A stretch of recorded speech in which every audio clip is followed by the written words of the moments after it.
Howdy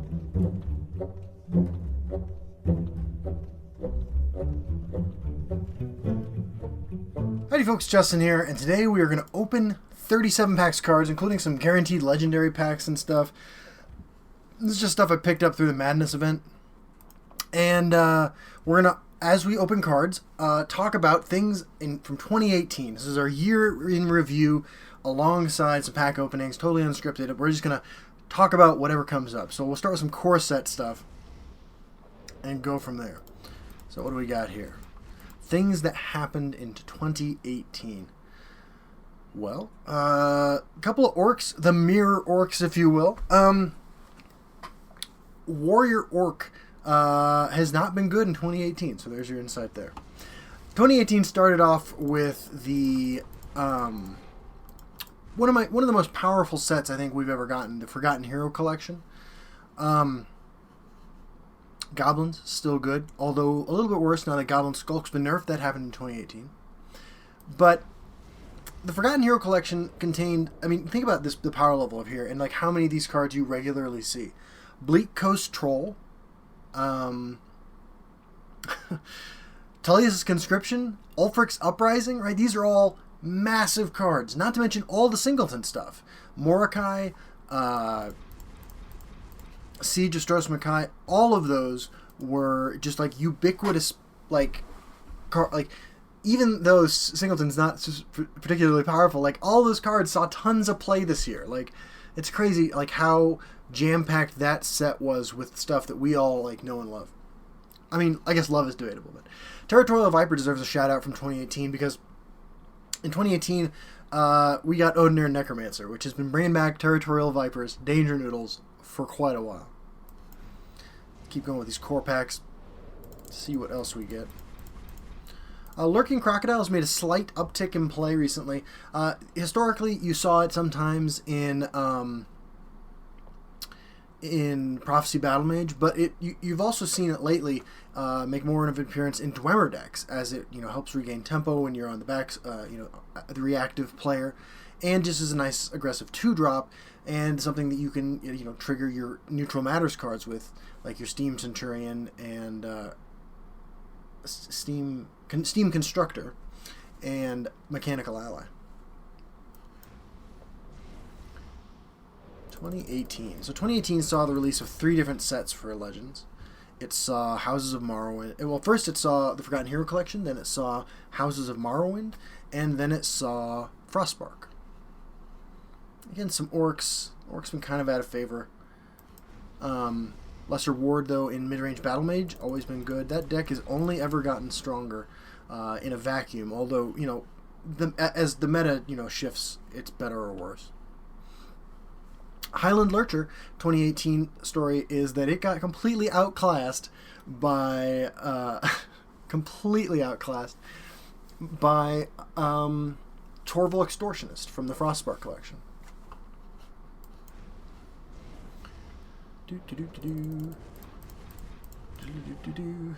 Burn and Pillage, a 2016 stalwart.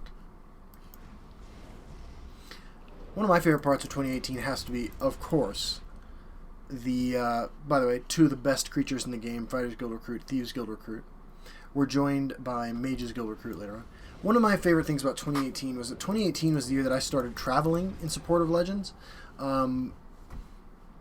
Both, I guess, if you were to ask me why I traveled for Legends, by the way, another mid-range Battle Mage tool and a premium. Look at that glow. I did it because I did the channel for a year and a half, 2 years, to be with people who love playing the game. In 2018, I got to meet and hang out with those people, and that was awesome. Whether it was PAX East and West, the 4 Master Series qualifiers, or QuakeCon, I had an absolute joy of a time, and I really hope that 2019 includes some of that as well. By the way, I killed someone with a Ransack in 2018 with a Burn Assassin deck, which I should probably revisit. Couple Prophecy Guards, first legendary Black Marsh Ward, 2016 shout out when that card was last playable. And I don't know that it was playable then either, but I played a lot of it. We're going to get that God back today, by the way. Treeminder, again, saw quite a bit of play this year in the later parts of 2018 in Ramp Warrior, a deck that I personally tried playing for a long time and finally has gotten just that extra notch, extra uptick in playability that it needed on the back of the Sword of the Inferno. It's funny, though, looking at these core set cards, I wouldn't say there's been dramatic power creep. I don't think Legends has dealt with that, but there's been a lot of complexity added to the game, which I appreciate. Cliff Racer, still killing people in 2018. Line Guard Strategist, still totally unplayable. Crown Quartermaster has saw an uptick in play, I think in part because of its synergy with Ash Berserker, but when Ash Berserker was nerfed in 2018, just recently, saw a little bit less play. What do we got here? What's a 2018 story from this pack? Rothgar Forge. Rothgar Forge decks were full of prophecy cards and control elements. Were popular things in 2017. Popular-ish, popular adjacent. But they didn't really... I can't even remember, honestly, the last time I saw this card. Dwarven Sphere, though. Dwemer are seeing an uptick in play, in particular in high tournament finishes. So that's a card to be on the lookout for. Tome of Alteration. Nobody really runs Tome of Alteration, although Daggerfall Mage is still played quite a bit. Not as much as it used to be, but still quite a bit. Blackroom Necromancer. That whole cycle of cards is kind of faded out in 2018. There's no Triumphant Jarl. The if you have more health than your opponent cards. We have the Moose, which was part of the Frostbark collection. The Wilds Incarnate, which debuted in just recently. And that's a card that has... in most instances, taken the place of Triumphant Jarl, although Triumphant Jarl is still a powerful card, effective in some instances. Another 2018 shout-out to Santos Vela, who brought Savage Ogre in his decks to QuakeCon. I was hanging out with him out in the rain between rounds during the Masters Series Finals. And he talked about why he brought it and said that, it's not that bad and stuff like that, and... I first of all, Santos Vela, one of my favorite Legends players. Love hanging out with that guy a couple times now. But I have to agree. I tried Savage Ogre recently in an Archer deck, and I really enjoyed it. So we're almost through our core set packs. And there's Golden Saint. This one's 2018 story has to be the alternate art Golden Saint, which I did purchase, actually. I only purchased things that could be purchased with gold, except for the Golden Saint. I'm just a huge sucker for alternate art cards, and it's one of my favorite cards, and I think it's still pretty good. Yeah, I like Golden Saint a lot. The alternate art's beautiful. But there's been some controversy around that, and I think it's a reasonable controversy. They're trying to screw with us by switching the position of the packs here. Another legendary Mighty Conjuring. This is a card that came out in... these are a different set. These are my Morrowind packs. Oh my god, okay. So now we have Morrowind stories. So let's start off with this. Quara Clan Bloodkin, hilarious with Ring of Imaginary Might, and pretty good with Ring of Imaginary Might too. Bloodline Outcast, notable for being one of the most powerful comeback tools in Arena. Burning Touch, notable for being terrible. Dres Spy, it has plays a role in occasionally in Halalu decks, and more frequently in Scout Abomination Scout, PDMax Scout decks. Mighty Conjuring is a card that we actually saw quite a bit of, especially as 2018 went on, in Midrange Sorcerer, Midrange Battle Mage, Midrange Dagoth. It's just tremendous value. I mean, it creates an 8/8 with Ward, Guard, and Breakthrough if you control a 5-power creature, and it's one of the few Dagoth mechanics that ended up seeing play. And Srathi Scion is a card that I play more often than I should. We'll keep going through these Morrowind packs. Or maybe we should go over to the Skyrim packs. That makes more sense, right? Hatchery Meddler, another really interesting card. This was a card that people thought was going to be really good.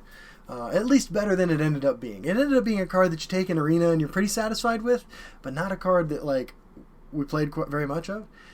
Drenched Corpus is another card that people thought was going to be constructed playable at all, and it's not. And finally, Lorcan Smith's a card that's been in and out of Halalu lists over the last 8 months or however long it's been. Yeah. Let's go over to Skyrim, though, even though most of my stories are about those. So Skyrim, what do we got here? Legendary count, by the way, at 2. Wolf Cage. Wolf Tribal never became a thing. Although we did recently get Another Arena Bomb in the Frostspark set in Apex Wolf, I think is what it's called. Apex Predator? I'm not sure. But it's a really good card. 4/4 Drain, Breakthrough, Last Gasp. Draw a random creature from your deck, give it Drain and Breakthrough. Pretty cool card. Battle Mage's Onslaught. Solitaire, a card that saw a lot of play in early to mid 2018, but kind of fell off in popularity as more degenerate things were found to do. And Winterworld Illusionist is part of a pretty funny combo. If you play a couple of these, you can make something disappear permanently, if I understand how that works correctly. It's interesting to do a post-mortem on Skyrim cards here. Paralyzed, of course, part of the Shackle deck. Icewing Dragon, the most playable card that no one ever plays, I think, in the game. I think Icewing Dragon, in the right meta, is amazing. It's an incredible tempo play, and I was so hyped on this card when it came out. I played a lot of it. It's never been particularly satisfactory. But Icewing Dragon is just this close to good. This close. Greybeard Mentor is another card that people sort of just replaced with Camel. Makes sense. That's beautiful premium. 2018. I'm going to miss it. Dwarven Dynamo is the only Dwemer, I think, besides Yagram? No, Yagram is in Morrowind, right? Yeah, I think Dwarven Dynamo is the only Dwemer in the Skyrim set, and it is an incredibly powerful card, and one of the reasons that Dwemer are playable at all.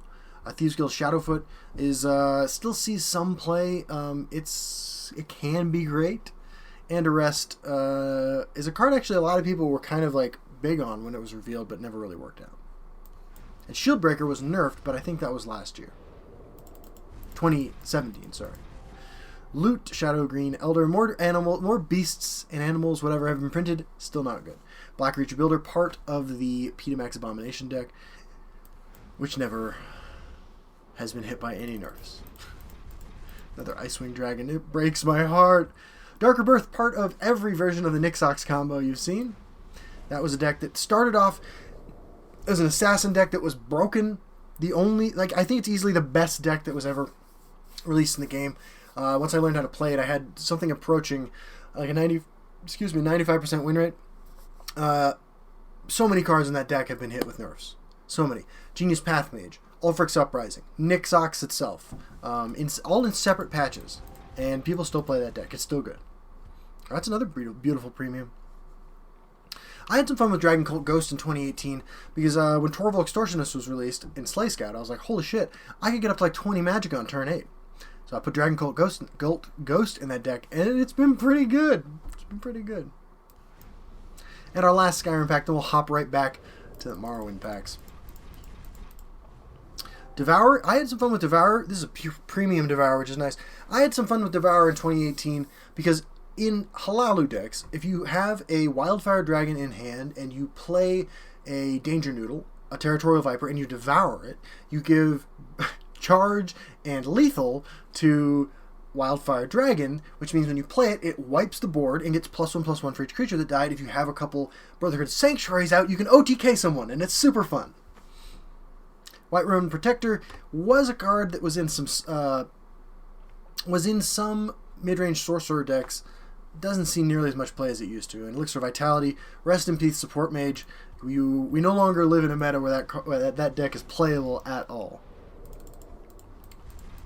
Now, 2018, of course, was also the year that we switched over. The developers of Legends switched from being Direwolf Digital to Sparky Pants. So far, we've seen the Frostbark collection is and a couple monthly reward cards as examples of what Sparky Pants is doing as far as card design goes. But the client launch was kind of a huge fucking trash can fire. And it was... but what I have to say, remarkably, over the last few months, they have turned it into something that I think is significantly stronger than the old client was. I have to be honest with you. And the response speed that they have for addressing issues that come up has been incredibly impressive. I'm hoping that in 2018 or 2019, we have the energy level that Sparky Pants demonstrated in the last part of 2018, and apply that energy level to content releases. Because it's been 2.5 years I've been playing this game. Since May of 2016, we've never had regular releases of content. Never. And if 2019 is that year, that would be amazing. Ash Berserker, shout out for getting nerfed. It was a 4-3 and one of the strongest cards in the game. And shout out to Ashlander Zealot, which is a role player in Doomcrag Warrior. I'm ready. I'm ready for this God Pack. Where is it? Mushroom Tower. So, Mushroom Tower, if you're not familiar with LMAO, he is a streamer who has played a lot of Mushroom Tower decks over the last 8 months or so. I personally had some great fun with Mushroom Tower by portraying Charis Breeding Pit and Cliff Racer Onslaught in some scout decks. I took that deck to Legend one season, and it was an absolute blast. Cool Lockkeeper's card that is on the periphery of Constructed Playable. You still see it occasionally. I played with this a lot when it first came out, and now it's sort of just in my mind like a really good arena card, and potentially a tool in like a slower mid-range Crusader type list that doesn't really exist right now. Although I've played some. They're not bad, but they're not, tier 1. You can get to Legend with it, but Aldalath the Assassin, one of the most commonly played cards from Houses of Morrowind, I think it's safe to say. Just rally lethal, the whole package. Having a playable 2-drop with lethal is pretty enormous. And between this, Barrowstalker, and Windkeep Spellsword, purple is home to some absolutely incredible options for 2-drops now. Aldruin Armsmaster is a card that, again, on the periphery of playable, never really saw play. And Stand Watch, there was some excitement when this was revealed. Hey, it's a prophecy, it draws a card, like this is just a great way to cycle through your deck. Never sees any constructed play at all. Alright, Fighters Guild Hall. Again, every set has a card for like the Wounded Warrior deck, the Warrior build with the cards that care when they're pinged by your own stuff. Fighters Guild Hall was that token card from the set. Not good. False Incarnate is the... So I made... When the set was revealed, I released a series of videos about the top 6 cards of every rarity that I thought were going to be the best cards. False Incarnate takes home the card that I thought was going to be playable that wasn't a ward. Just never saw any play. Ash Oppressor, by the way, I think is a pretty good card. And Bonewalker, I think, is an example of a perfect prophecy card. Alright. What do we got here? Temple Patriarch. Did cost 7 up until a couple weeks ago. Now it costs 6.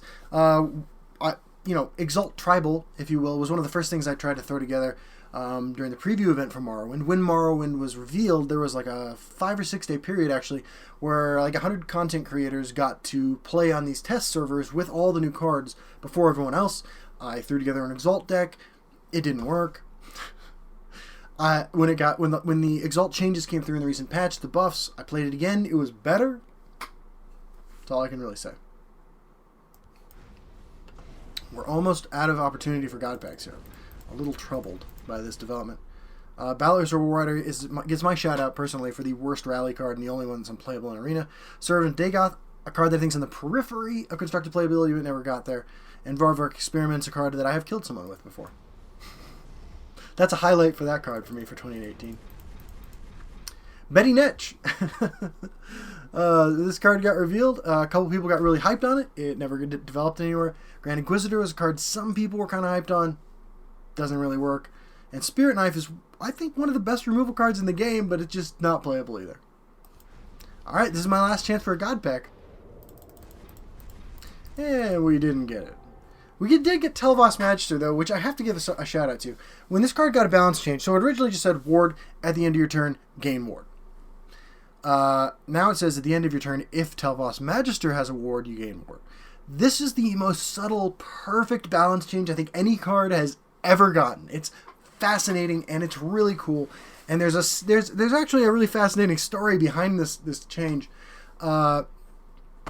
Ask me about it in person someday. I don't know what to say. It's a long story, but I love this change, and I'm super excited that it still played. It brought its power level down a little bit. There was a concern, I think, that this card had just like stomped mid-range mirrors alongside Hand of Dagoth, which got changed in the same balance patch. There has been no mid-range meta since that happened, so who knows? All right, all we got's left are legendaries. So let's open this one first, because it's not on fire. Alright, what do we got? Nakreen! Oh my god! Nakreen is the one card I don't have a copy of, and it's intentional. Damn it. Now I have 100% collection.